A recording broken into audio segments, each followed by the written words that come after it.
22 फरवरी को हम विश्वविद्यालय का 17वां 17th फाउंडेशन डे मना रहे हैं। इन 17 सालों में इस विश्वविद्यालय ने बहुत तरक्की की है, जिसमें कि हमारी BTC government, Assam government, UGC और सभी समाजजनों का, स्टूडेंट्स का, टीचर्स का, कर्मचारियों का बहुत ही सहयोग रहा है।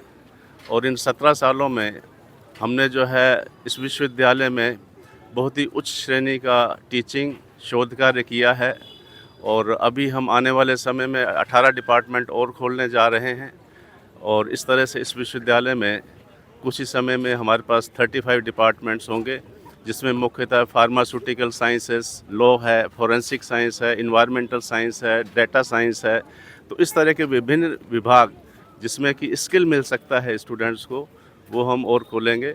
आज हमारे बीच श्री हग्रामा मौलारी जी, जो बीटीसी चीफ हैं, वो भी पधार रहे हैं।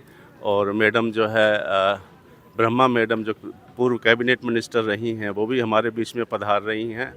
और उसके बाद में ये मेन प्रोग्राम होगा। और अभी यूजी ब्रह्मा जी पधारे हैं, जो कि फ्लोरल ट्रिब्यूट देंगे यूएन ब्रह्मा बोडोफा जी स्टैचू के लिए। और आज का पूरा दिन जो है विज्ञान की तरक्की के लिए, क्योंकि आज साइंस डे है, तो हम विज्ञान का भी कार्य कर रहे हैं। तो विज्ञान की तरक्की के लिए, यूनिवर्सिटी की तरक्की